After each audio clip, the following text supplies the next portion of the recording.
I mute this over here, but it's going to take just a second. But we are live. Okay. So, hi everyone. They'll catch up in a second. Okay, here we go. All right, there we go. So I am here live with the beautiful Lennan of Lennan Smith channel. Thank you for joining me today, honey. Thank you for having me. I'm so excited. It's going to be so much fun. Oh, it is my pleasure. So, hi, Lady Blind Wolf and B and Laura. How are you guys doing today? Good to see you. Hi, guys. So, like I was telling Lennon, hopefully I'm able to stay on the whole time. Hopefully we're able to complete this. I've been having internet issues and we've got to keep this to an hour because between 3 and 5, they can't ever give you an exact time. The cable company's coming out in order to take a look at our cable. So I'm not going to be able to have cable on at that time or internet. So let's just get started. I don't think I need to ask the first question because that's your name, your channel. Yeah, it's not from being ingenuitive. It's more so that it was forcing me to be more authentic me. Yeah. And I thought, if I'm going to do this, I'm going to do it. So, Exactly. Right. So that was my thought process with Right. that. Perfect. Plus, my name's pretty unique anyway. So yeah. So I felt compelled to just use my name. So. And many people just brand themselves using their names as well. Mm-hmm. So, absolutely. You might as well just go for it, right? Yeah. Hi, Summer. Hi, Abby. She says, plus I love your name. Abby says, plus I love your name. Oh, thank you, Abby. So, can you tell us a little bit about your spiritual path? Yeah. Well, I mean, if I had to put a label on it, I would just say that I'm a solitary pagan witch. That's it. I mean, I don't like to put labels down.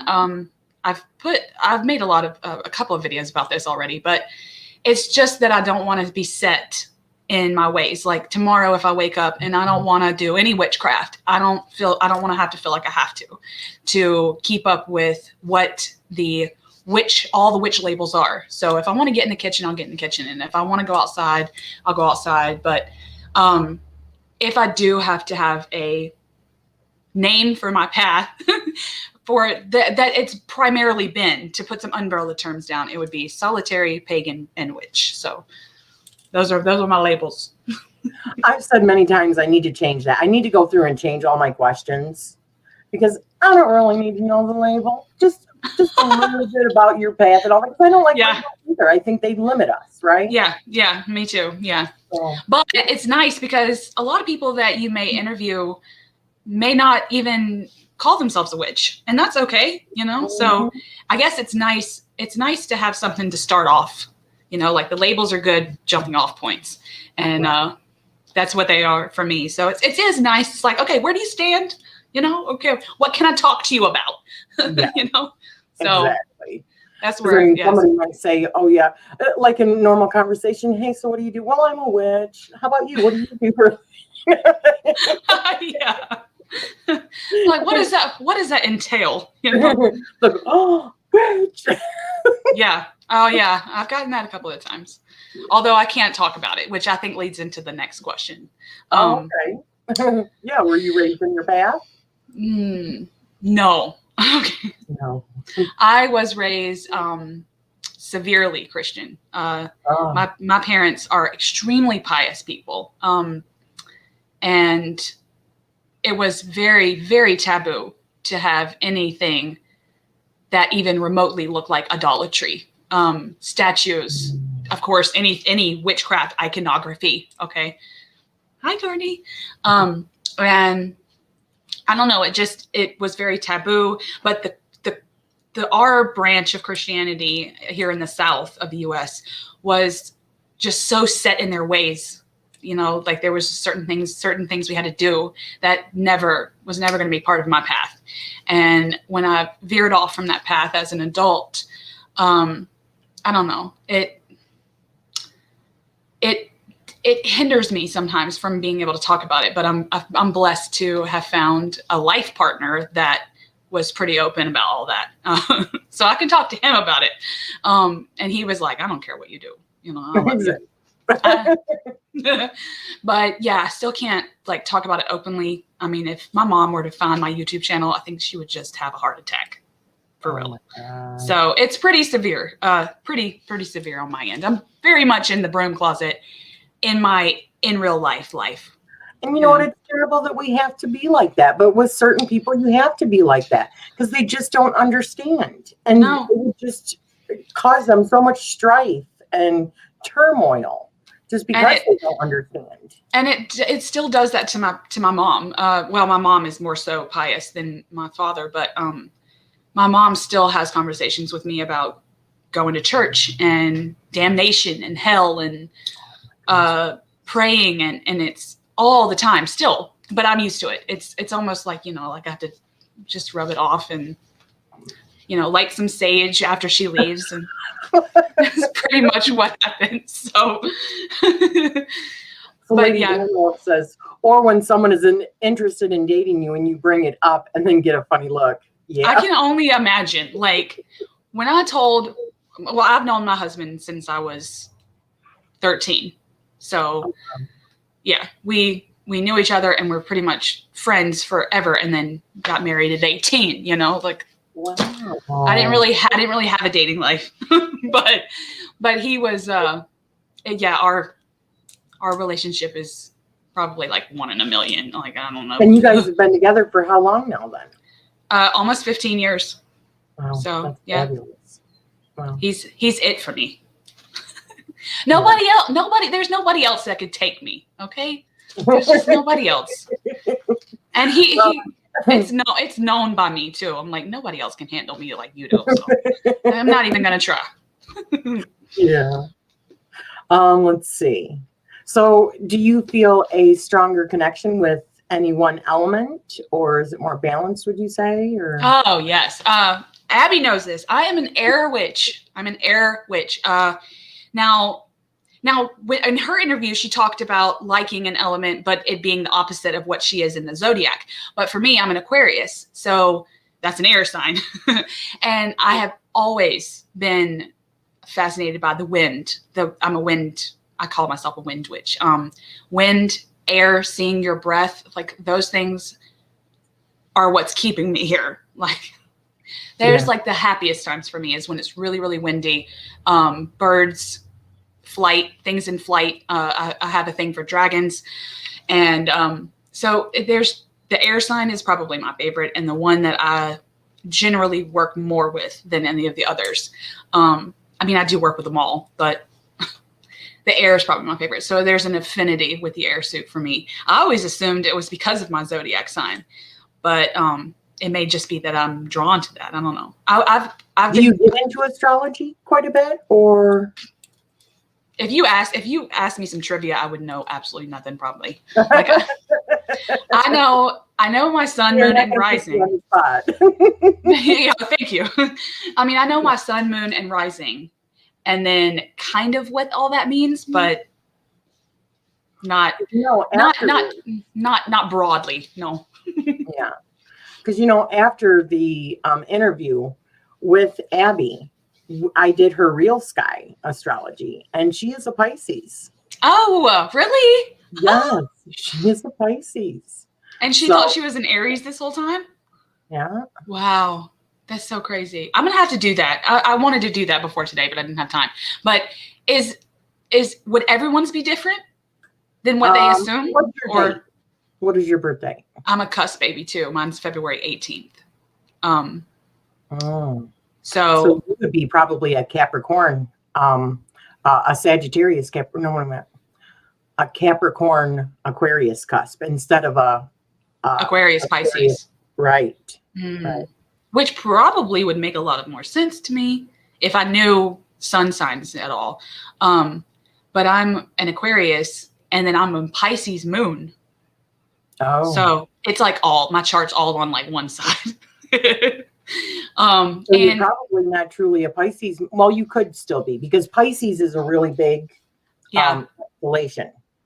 Okay. Not in Western, but in real sky. So you could still be. It's almost like 50 50 degrees. Pisces. And is. see, Or 30. I always really resonated with my with Pisces and with Aquarius. Mhm. I'm an airhead. Okay. I am a daydreamer, and I guess not to be like too out there, but I'm so unique when it comes to certain things. And I'm Yeah. like, why am I like this? You know, I'm just so far outside of the realm of what most people would say or give an answer for. So I've always really resonated with my Aquarius sun and Pisces moon. Now I'm a Leo rising. Now, if you're I can familiar, see that. yeah, if you're familiar with my YouTube channel, I'm pretty boisterous, but it's in front of a camera and on a stage. I was in theater, and so I'm good with it being in front of a crowd, but not one on, like, you know, not right here in a group. But I'm good on a stage, you know, where you're away from me. Yeah. Yeah. I get that. So it all really always made sense. My what I knew of the zodiac. Yeah. So, I know this is a silly question, but do you use divination? And if so, what kinds do you use? Well, yeah, I use tarot. I mean, Yeah. I use tarot. But I do scry, which I found Abby, when she was talking about eyelid scrying, I found that utterly fascinating. But I do scry. My first, it's going to sound so bizarre. My first first stint with scrying was eyeball scrying, which when she said that, I thought was interesting. It's literally, we had this giant mirror. Actually, our shower door was a mirror growing up. And so the whole thing was a mirror. And I would sit on the toilet and just look at the, and I would literally, I mean, I could sit there forever and just stare at the color, like the formations in my eyeball. I could stare and stare and stare. And that was the first time that I would get some really cool ideas about some things. And it wasn't until, of course, years later that I learned I was scrying. But I like the soul, or the window to your soul, right? Yeah. So if you're looking in there, you're like looking at and searching in your soul. It's like I was trying to look in and up. Because like now that I know about third eye stuff, it's like I was probably trying to look in to awaken this one, you know, and I didn't know what I was doing. So after some practice, it's like if I still do that, like, you know, putting on makeup and just, you know, like the Twilight Zone, you know, some stuff comes out of that. So I love scrying is another one of my favorites. But in terms of anything else, I don't think I use anything else. What about clouds? What about, yeah. Oh, wow. Yeah. Well, I don't know if I call it divination. I call it cloud scrying. I will look for pictures in the skies. I will, because they're going to tell me something. But I don't know if this goes on divination or more superstition, but I do a lot of things in a superstitious way. The way the birds fly, the direction of the wind, you know, like. So you're like, well, I see a sign in everything kind of thing, right? Yeah. Well, I have to stop myself. But I do some things, I guess it could go to OCD a little. Like I shuffle my deck 13 times if I pick it up first off the rip. I have to. It's like getting all the zhuzh out of it. And then there's certain way I have to chew, and that tells me something. And it's like you said, it's almost like I see a sign in everything. But sometimes I'm like, that wasn't a sign. Okay, I'm gonna go on about my day. Because even like with my food, when I would eat, everything was done in a certain way. I had to have my plate where nothing was touching each other, and I would start with one thing and work my way around the plate. I would never like eat that and then eat that. Really weird, right? No, it's not. A lot of people do that.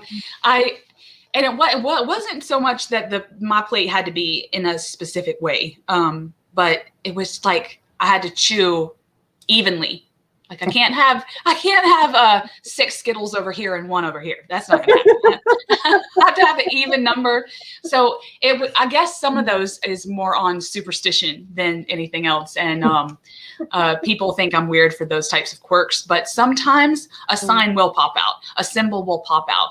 And yeah, some people think I'm really, like my husband especially and my kids, they think I'm weird because of those things. But I love that. Sometimes I see symbols. I think I do it because when I started out into witchcraft and all that, I began to notice these things and notice the signs. And I would be like, okay, there has to be a sign in everything so that I can practice, you know? So I guess it turned into more of me trying to see it in everything to see if I could as practice. And then once it got good, I was like, okay, now I got to stop all these signs. I got to stop them all, you know? So. Abby says, I can't take sips of a drink at the same time as someone else. I've never heard of that. I'm telling you, we're just like showing each other all of our quirks. But you know what? I do see signs in everything. I'm like, in our sisterhood chat, we're going, you're not going to believe what happened to me today. I mean, I'll be sitting on the toilet and look at the tiles on the floor and go, oh my gosh. Look, the one thing that I will share that I do that goes along those lines. I have long hair. We have long hair. Okay. Mm-hmm. In order for it not to get into the drain, you have to put it on the shower wall, right? And then you have to clean it. Okay. You have to clean it or else it looks like Chewbacca in there. But I've done that. You have to, I see pictures in the hair, you know? Oh, really? Yes. Wow. Well, no, not that they mean anything. Okay. Not that there's divine signs. You never know. But sometimes I'll see like a profile of a face or a balloon or whatever. And it's not like I'm trying to make it mean something. It's just, I see it. It's like I'm open to that. All That's antennas, honey. Oh, all look, antennas. And me and you got a million of them. Exactly. I've got so much hair. Oh it's gotta mean something, right? Exactly. Pretty much everybody that's in here probably agrees with us. This is like family. This is normal for us, right? Yeah, these quirks. Yeah, I know. Exactly. You read the shower wall? Really? Me too. I thought I was the only one that did that, right? And if I had tiles in my shower wall, I don't read it. I've never done that before, but I do put it on the shower wall so it doesn't go down the drain. Yeah. Right. I mean, literally. Yeah, you have to, because it'd just be everywhere. But oh my goodness. Kylie Liz, one of my friends only eats white food. Wowza. Is that like, what would that be? Rice, eggs, potatoes. Milk. White potatoes, ice cream. Oh my gosh, chicken. What a diet! I know, really. Look, I could never be something. Courtney's the same as I am with the food too. Her food can't be touched. Really? One thing at a time. And see, I've heard of that before. I've never heard of the white food thing, but. Abby says, dude, I see pics on my bathroom wall all the time. I thought I was the only freak here. No, you ain't. No, you ain't. We all do. Yeah. Oh my goodness. I watch the bubbles and swirls of soap to scry. See? Exactly. Hey, we're trying to. We have to find the signs so that we're open. You know, we have to be open. And that's what I think. Like, if we're not open to everything that could possibly happen, then nothing will ever happen. You know, or you might miss something. It is exactly. Huh? That's what open-minded is. Looking at the possibilities. Not saying you have to believe everything, but being open to it. Right. Mm-hmm. Yeah, I want the universe to flow through me, not have to stop and go around me. Right on. Exactly. Mm-hmm. So you said that your sun sign is Aquarius, mm-hmm. and your rising is Leo, and your moon is Pisces. Mm-hmm. Wowza. Yeah. Is that a weird chart? I've always been curious if that's a Actually, I weird think chart. that's pretty cool. Okay, good. Pisces, uh, I mean, I find that when somebody has strong Pisces in their chart, because also we're moving into Pisces, or I mean, into Aquarius. And this is something else that I don't know whether or not other people put this together. I would always wonder, why is Aquarius like the water bringer, right? Well, if you go by like Real Sky, which is something that Julie Kusha Watts brought up, if you go by that, and the house has changed, the very first house under the age of Aquarius would be Pisces. So the water bringer. Of course. We're bringing the water to the Pisces. Oh, okay. So the first house wouldn't be Aries anymore. Right. It would be Pisces. It kind of makes sense. Because look at how ascension and fluidity in our own selves, people redefining who they are, right? That's very like Pisces and Aries mixed together, in my opinion. Yeah. And it would make sense that you start in the fluid and then you earn and you go through your cycle to get to that hard Aries ram. Yeah. You know, it's like you would have to go through, but you start, you know, embryo like soft and plushy, like a fish. Malleable. Exactly. Right. Makes a lot of sense. All right, let's see. I always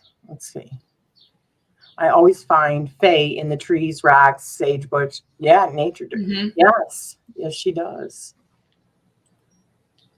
Yep, and I sit in the tub and watch the bubbles too. I thought I was the only one. Now I know I'm not nuts. I'm glad that we could eradicate everyone's doubts about this. Right. So, do you know what your tarot birth cards are? Yes. According to my birth date, I am a Wheel of Fortune. Oh. Now, according to the website I used, I'm either the Magician, the Wheel, or the Sun. Because technically you're all three if you're one of them, I think. Right. But according to my number is 10. Mm-hmm. So that would make me a Wheel of Fortune card, which makes a lot of sense because I am not set in my ways. I am open. I'm mellow and flowy. So could be my Pisces, but I've always resonated with the Wheel of Fortune card. It is one of my deal breaker cards too in a deck. And the Magician too. But I always look for the Star card, which is the Aquarius card. So I don't know. It's just, I think it's so magical how it all links, you know, for me. But yeah, the Wheel of Fortune is my birth card. Now, I don't know what that means overall, but I've always found it to be very resonating with me. Just because of my overall flow with life, and nothing seems to stop me in things. I'm just going to keep going and be like, okay, this too shall pass type of a mentality. Are you big like in like the law of attraction or the law of vibration or what you put out there? Yes. And I kind of believe in a way of like a duality, more even so to a trinity. Like we're working, like I said, we're working with the universe, and then we're shooting up to like this to actually get something done, like a triangle. And that triangle is like a beam of light, and that's our intention, and it's going towards something, and we're working in tandem with the universe. But then there's also a dual nature to the universe, this birth, death, you know, and this, what you take out of the energy. I very much think in my magic about energy. There's pockets of bigger energy, like ley lines on the earth, and we tap into those. And when we're tapping into that, we take away from something. We are taking away from something on the earth that's nature made, and we have to give that back somehow. Now, usually it could be the smallest offering. It could be my spit. It could be something on my body, like hair that I'd roll up in a ball and throw out into the wind. So I'm not always offering something huge, okay? But I always try to give back. Like if I cut plants away, I've been known to give some pipe tobacco back. Things like that. I do try to give, even sitting outside and grounding, being bare feet. I mean, I have to be barefoot no matter what. All day, every day. So being outside, being barefoot, and allowing some of my energy to seep back into the earth, that's enough for me too. I feel like that's enough. So yeah, I'm definitely in tune with energy work and law of attraction, and how we are all kind of working in tandem with it all, and we're all like one big sphere. So am I rambling too much? No, you are not. This is why we are here, to hear this kind of stuff, right? We don't want shallow stuff. We want the deep stuff. Yeah. Well, thanks, Courtney. Yes. I just gave hair for the first time in the woods the other day, and the trees seem to love it. See? And see, I've done that, and the wind starts whipping my hair all around like it wants more. Like it wants me to give out some more. And I'm like, hold up. The best feeling, isn't it? Oh, I know. I love it. It's like nothing else. Oh, yes, definitely. My favorite feeling is going outside in the autumn when the air is just crispy and there's just a little touch of a mist on the air. So you'll get a drop every once in a while, and it's windy and with chilled. Yeah. And your hair is just going all over the place. That is just like, oh, I got goosebumps right now thinking about it. I know. And like you have like tiny water crystals all in your hair. Oh. See, I can think of it now. I'm in that now. And see where I'm at, it's like already 80 degrees here. Fahrenheit. So it's like 55 here today. So I mean, I love perfect, like about 60-degree weather. Yeah. 60 degrees is like, I had to grow up in the South where we have no winter. Yeah. What's Laura saying? Barefoot outside is the best, weather permitting, which is often it isn't here in Ontario. See, my only problem with walking is sully bombs in my backyard. Okay, sully bombs. I don't want to walk in anything and have it go through my toes. So I like. Well, just are those witches' spurs you're talking about? No, my dog. Okay. Oh, you know. Sully bombs. Okay. Yeah. I'm not going through my toes. No. No, that's not a good feeling.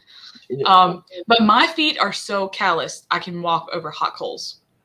That's how I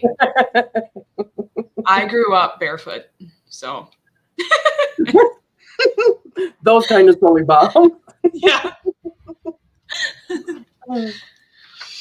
She says, well, hair holds DNA, same as the nails and other body fluids. It all matters. Absolutely. Mm-hmm. And I didn't want to say some other body fluids that you could give the earth, but they love that too. Especially, your blood, specific blood. They love that. So, yeah. Let's not get too graphic, but we better hurry up. Okay, let's see. Because we could go on forever. And I know that there's another topic we want to talk about too. Yeah. Let's see. So you're Life Path 1. Do you know anything about that? Well, I would assume that it's a leader type of a thing, where you feel like you could lead. There's a divine singularity to the one for me in terms of numerology. And I always found that to be, that resonated with me because I have to be by myself. The other day I went out with my mom. We were outside in this nature garden and we were there for like 4 hours. And then afterwards she went home and I literally had to be by myself. I had to lay down and be by myself. I could not function after all those people and stimulation. That could go to my, inner version, but there's a solitude that I have to have in order to be able to process everything that my brain is holding.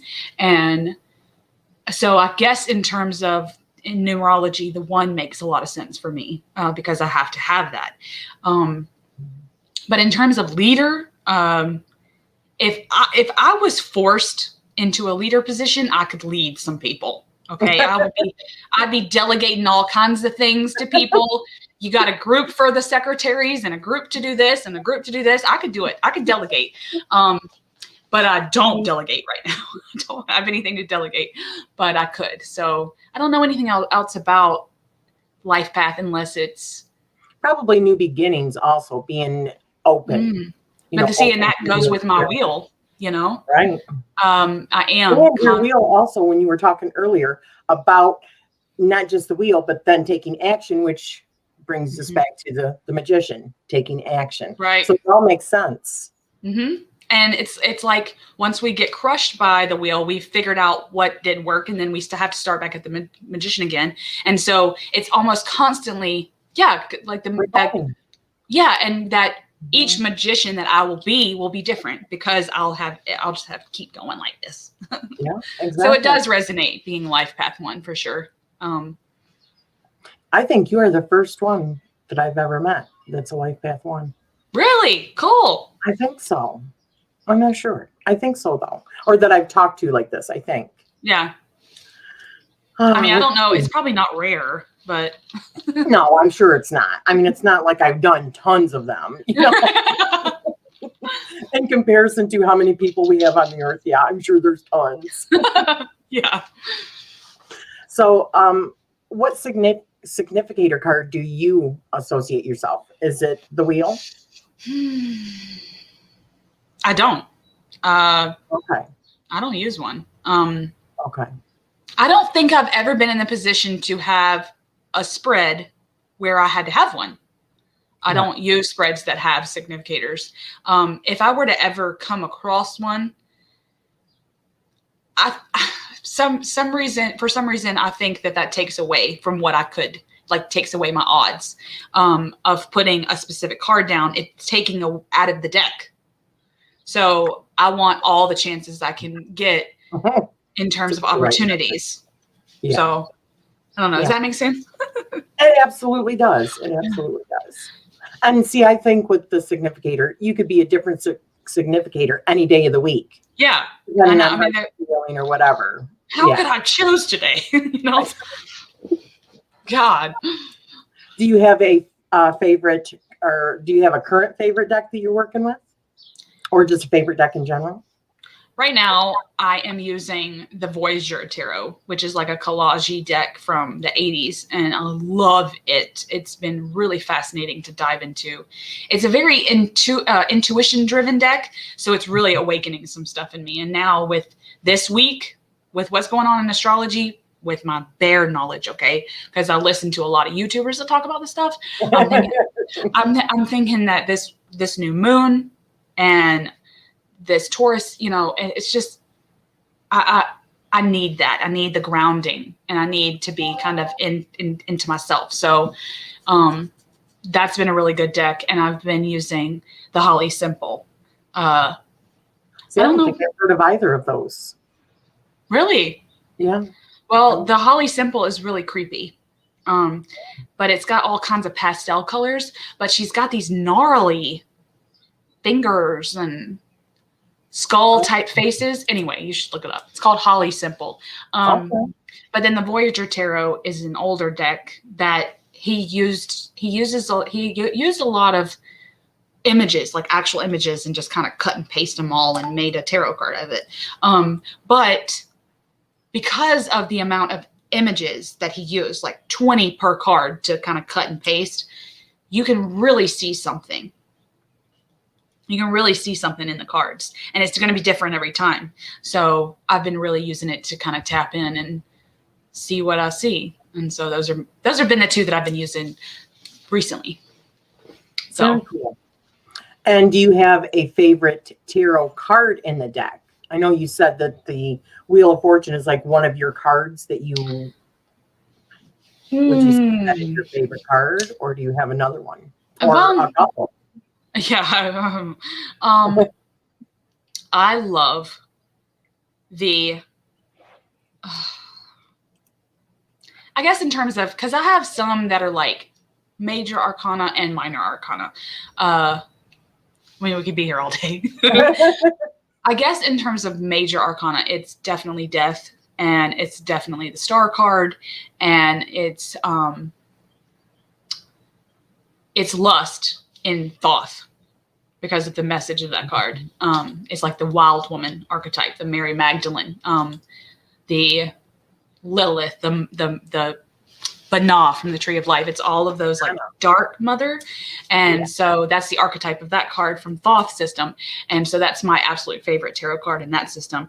And then in terms of tarot in general, it would be the death card and it would be the star card. So what does that say about me? I'm like death and transformation, but I want the hope that something's in the bottom of Pandora's box. So, so I guess in terms of favorites, that would be those couple. And there's some in the minor arcana, but no one wants to hear about those. They want to hear about the majors. All right, let's see. So would you consider yourself a collector of tarot decks? And if so, how many do you have? I don't consider myself a collector. I consider people that have to have, I guess I consider a collector those people that have to have, like actually collect. Like when I think of collections, I think of like stamps. I think of like 100 angel figurines, that are sitting in this china cabinet. And it's more so that they're collecting for the collecting, not necessarily collect to use. Mm-hmm. And so for me, I have probably about 40 or 50. But I'm getting in the process now of maybe getting rid of some that have been like literally sitting in a tarot drawer for years that I don't even pull out anymore. So they're really not getting used. So there's no point in them keep being here. So I don't consider myself a collector, but I do have quite a few. I suppose it's all in how you look at it. I know. It's all perspective. Yeah. All right. So how long have you been reading cards? 5, I don't know, at least 5 years. When I went to a yard sale and this lady gave me the Aquarian Tarot, I don't know, she must have been some kind of magical being. I guess you could see it that I needed it in my life. And she handed it to me for free. She was like, just take it. I can see you need it and whatever. And I took it, and my oldest was in the stroller. So that had to have been 12 years ago. Yeah, because my kids are teenagers now. So, but learning was slow. Like I kind of learned at a slow pace because it wasn't ever that I needed to learn. It was just that I could go at my own pace. And it wasn't until I started actually feeling like I knew what I was doing that I actually then got on YouTube and started watching people. And that got better and better and better too with time. So, yeah, I guess realistically, probably 5 years, I guess. Okay. Would you say since you started reading that your reading style has changed significantly?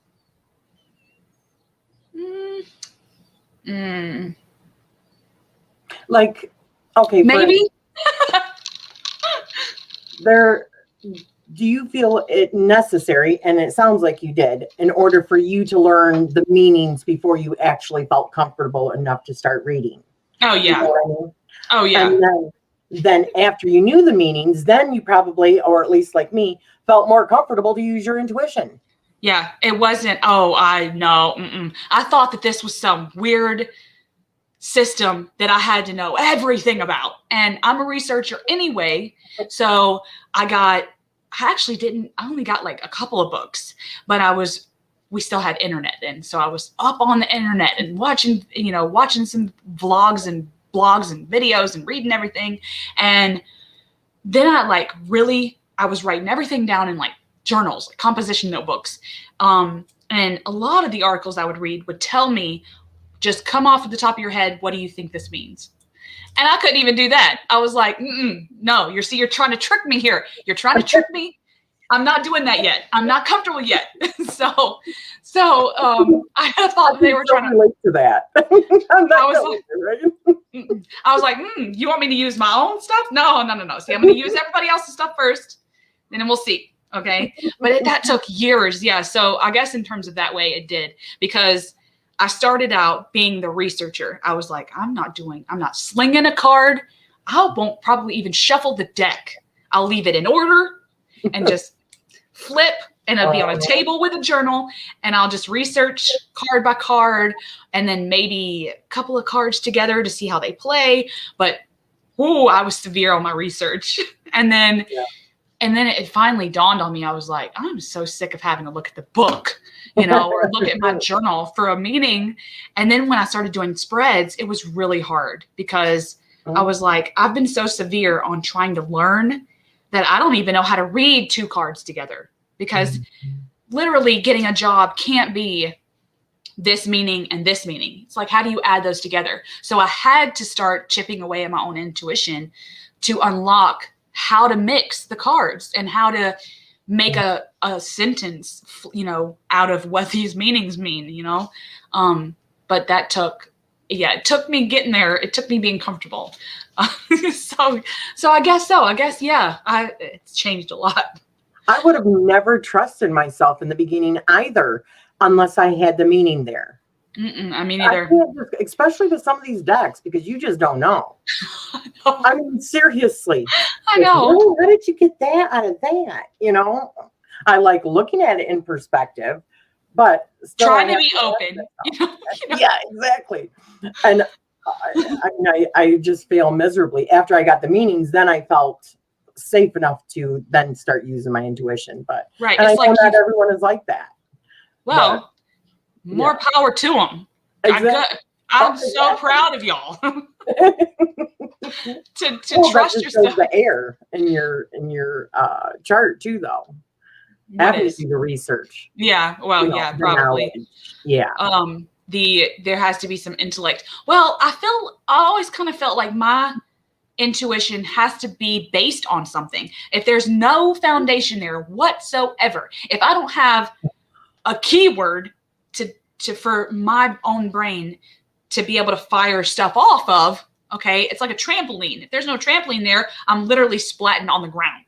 I've got to be able to bounce on something. Yeah. And if the 5 of Pentacles was help or desolation or whatever the key word is, I can trampoline off that.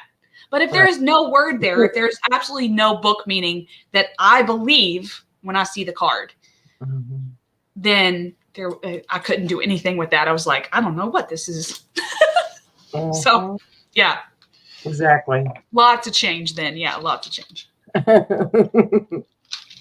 Yeah. So Abby asks, Lennan, how does your husband and kids feel about your spirituality? Just curious. Sorry if it's too nosy, if she's too nosy. No. Well, my kids, because my parents are still heavily involved with us, like we go places together, and my mom's all the time up here hanging out with the kids and going to school functions for them with me and my husband. She talks to them a lot about Christianity and about God, and sometimes they have questions, and I am never severe with them about my beliefs. I want them to know that how I grew up felt restrictive, and I don't want them to feel like that. If you want to go to church with grandma, go to church with grandma. If you want to go to mass with a friend, go to mass with a friend. If you want to sit here and do a spell with me, which my youngest is really interested, then come out and, make moon water with me or whatever. Do this spell with me. Most of the time I like to do my magic by myself. Okay. But sometimes if it's free enough, then I'll involve them. But I want them to know that they need to make up their own mind, and they need to know, I don't want them to just go blindly following something like I was, and I was forced to follow, and I was forced to do things that I didn't want to do. And I don't want them to ever feel like that. I want them to feel open. And if they have questions, I can answer them to the best of my abilities, but nothing I say is like true, the one true word. You're not getting it from me. Okay. I don't know. I read all this stuff and I do all of this, what I consider magic, but it's because in my heart and in my soul and in my mind, I can process all of that and it makes sense to me. But if that doesn't make sense to you guys, do something else. Right. So, but Beautiful. yeah, in terms of, and then my husband, he considers himself atheist. But he believes in this higher power, but he's very scientific. Like he's the guy watching Ancient Aliens and listening to all the conspiracy theories. And he's like, well, if the divine exists, then it has to mean this. And it's, so he does believe in this, the power of the universe. I guess I'll say that. But, and he loves to talk about it. You know, he loves to really get into those deep conversations, but he doesn't care. Like, I am a witch wife. If I'm outside until literally the break of day and I come in with hair windswept, leaves sticking all in it, barefoot, dirty feet, all he says is, okay, go take a shower and go to bed. You know, like he's used to it. After 15 years, he's like, I love you. Do what you got to do. You know, he doesn't. As long as I'm happy, then he does hold that mentality, happy wife, happy life. So, and same with him. Smart man. Yeah. So, yeah. He had a lot of sisters. So, Oh, there you know. So I think that he was bred, you know, to do that, to be a good husband. It's my view. So, yeah, I guess in terms of how they feel, they're pretty open, and I feel blessed to have an immediate family that is. So what about your dreams? Oh, do you do dream work? Do you remember your dreams frequently? Yes. I've had lots of dreams that have changed my life, literally. I have had a couple of dreams from childhood that I still remember and that are still so vivid. It was like I dreamt them last night. And I have often tried to interpret them, and it doesn't, sometimes they don't go anywhere. Sometimes I'm not able to interpret them. But there was one I had recently that was, it was nightmarish for me. And I thought that it meant so many things. And then weeks went by and it was still so heavy, the vividness. And I could feel everything that happened in that dream, that it kept coming up. And I would be like, is that what that meant? Is this what it meant? Is this what it meant? And it messed me up for weeks. And that just happened a couple months back. And so, yeah, I remember a lot of them. I keep a dream journal. I don't write them all down because I don't remember every single dream, but I make it a point to note, like to record them. If I wake up and I'm remembering them, I'm writing them down and I'm thinking on them, you know, not too hard. Cause remember, I'm trying to pull myself back from seeing signs and everything, but dreams they've always been pretty vivid for me. I have always had really vivid dreams, and not all of them are nightmarish, but some of them are, and some of them stay with me for a long time. Excuse me. And I think that the dream journal helps me. But another thing that helps me is what I like to call wake up bliss.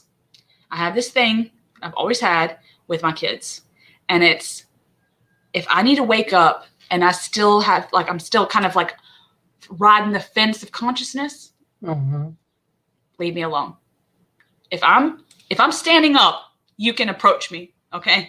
But if I'm still in this bed and I'm still battling consciousness and it seems like I've gone way over my alarm clock time, then I'm still battling with a dream and I need to be left alone so that I can process it.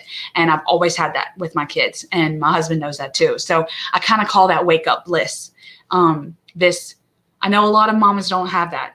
A lot of mamas don't. And when my babies were really, really young, I didn't have it either. Okay. Right. I had to adapt. But as they got older, it wasn't they were like 8, you know, around the age of 8 that I started getting them used to me sleeping and oversleeping.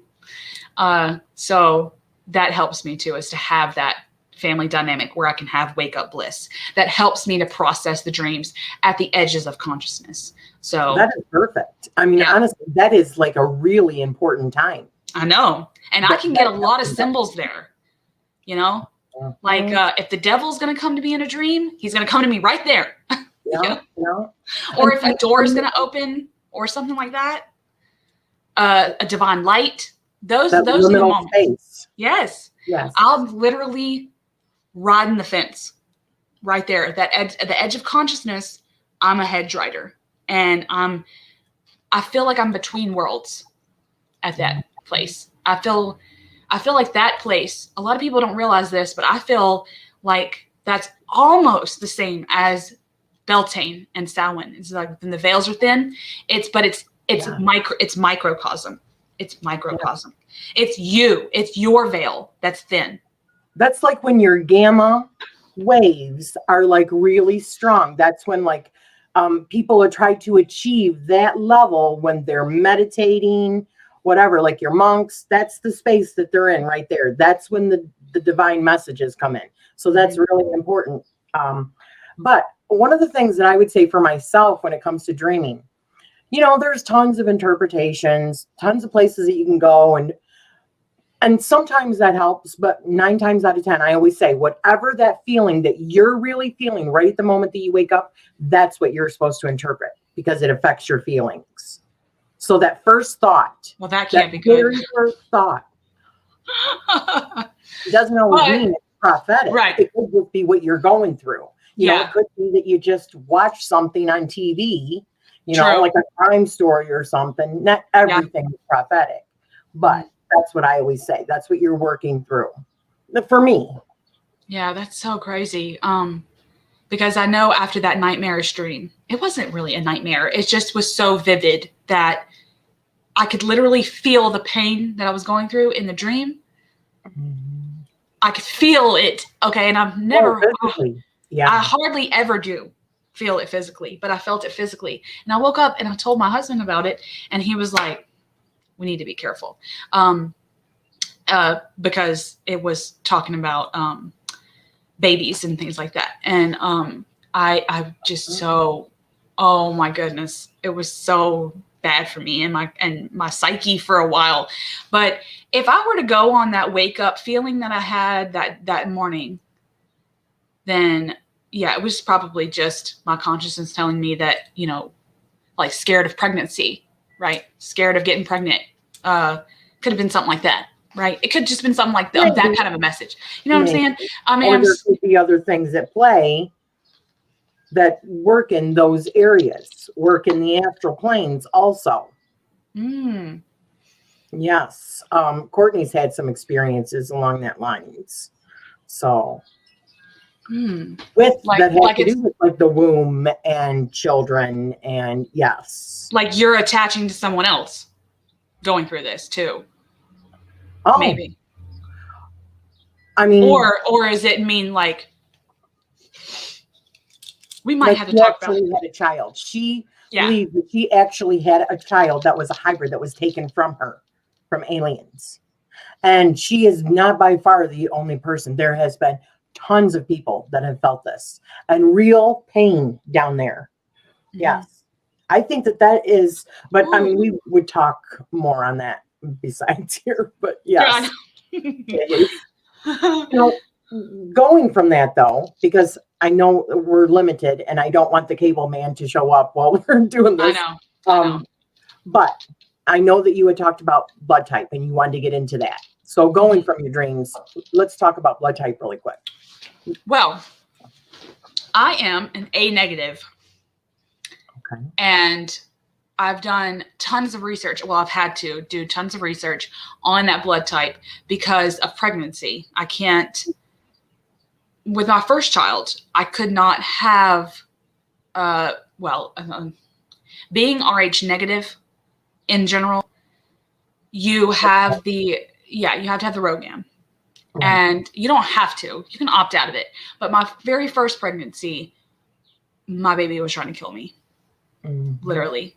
He was fighting my body because the antibodies weren't mixing.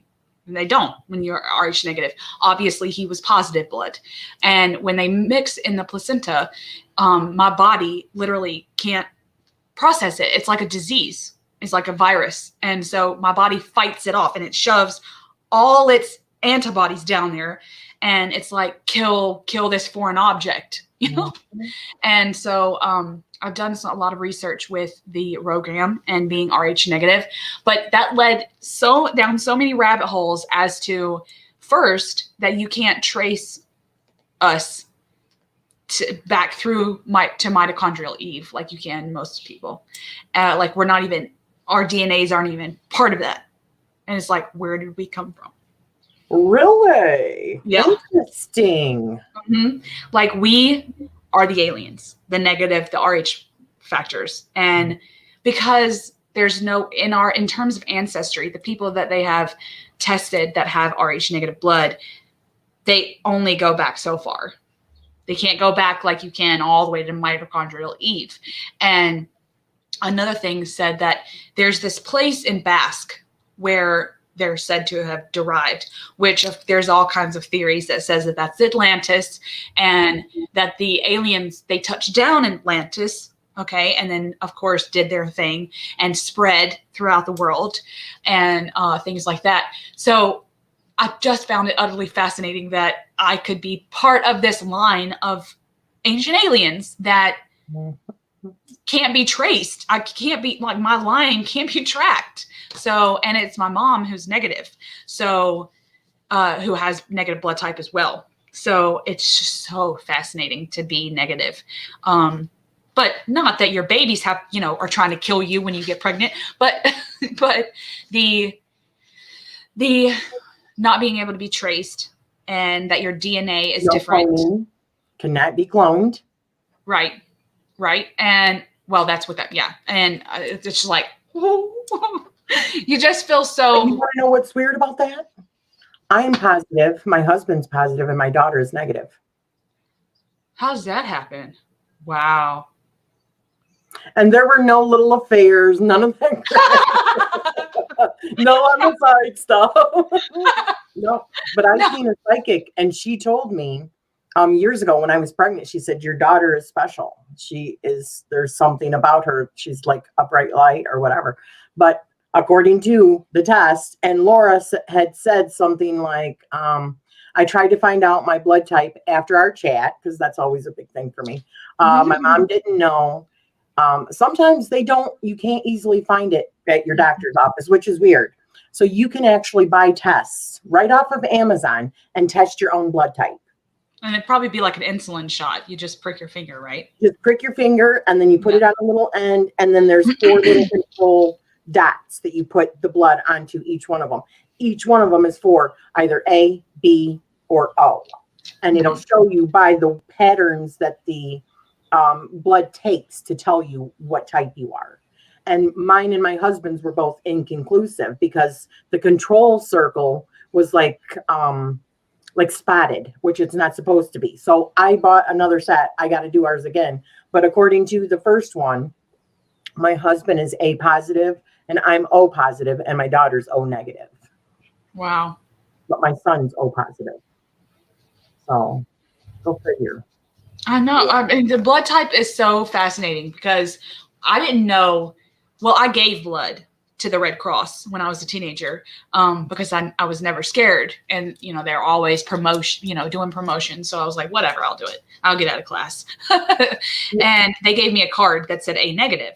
But it wasn't until I became pregnant the very first time that they were like, nice. Okay, we need to talk. Your Rh negative actually does mean something. And it's not, when you don't have that rhesus factor, like you said, you can't be cloned and you can't be tracked through DNA. Right. And it's like, how crazy is that? Like, I'm Atlantis. Now, if you think about it, then in terms of me, that really resonates with my life number of 1 and being the magician and always having to find the new thing. It's almost like in my soul, I'm a spy for the earth. Like I'm trying to constantly research and learn new things and evolve and adapt to the times. And that the people in my line and after me are going to do the same thing. It's like all of us are gaining the information that's going up to the motherboard. Exactly. Which made me think also of Starseed. Yes. Now I Have you believe ever had that done? No. Is it a test? Well, there is questionnaires online that you can, answer questions, but there's also places that you can go, like on Etsy or other places, and look at your astrology in comparison to Starseed.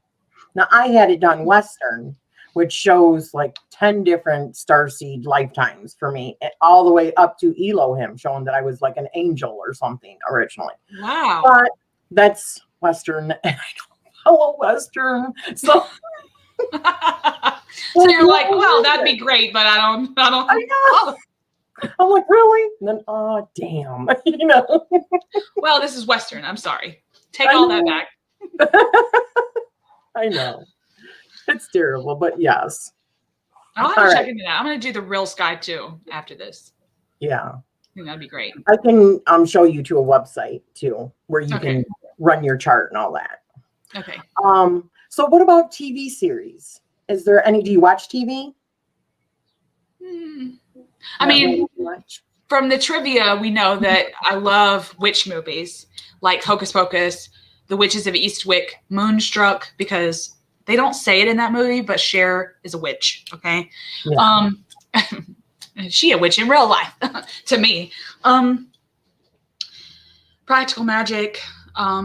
Supernatural. Yes. Oh, yes. Me and my husband just finished that, and we were bawling our eyes out at the end of that. Yes. Oh, yes. I mean, we were both like, we've been on this journey with them for like 15 years, It's like, we didn't want it to end, and then, of course, we watched Game of Thrones. We watched all the popular ones, but in terms of TV, no. I don't watch. No, I watch all the old 90s sci-fi shows like Stargate and Farscape and stuff like that. Like when I'm really in a lull and I want to watch TV, I've got the time, I'll do that. But mostly I like to do my research. I like to read my books, and I'm a reader. I'm more of a reader than a TV person. I like to read romance novels. That's my guilty pleasure. So, romance novels. Yeah. I am a Harlequin romance fiend.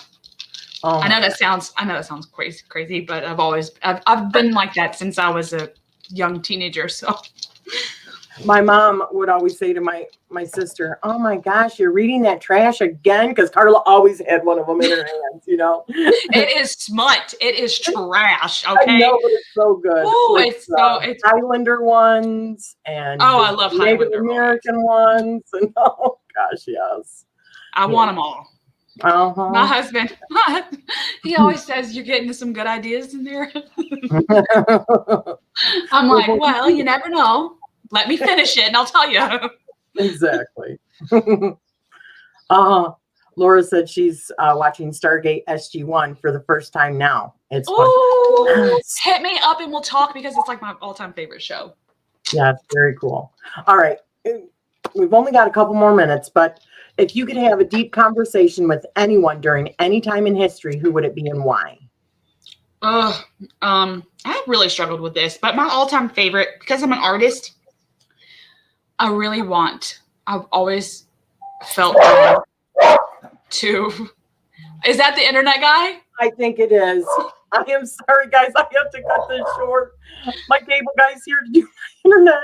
Well, I'm so sorry, but it was so fun. This, honey. Maybe a part two. Yeah. Okay. Sure. All right. Everyone have a wonderful day, and thank you so much, honey. Thank you. Had fun. Bye-bye.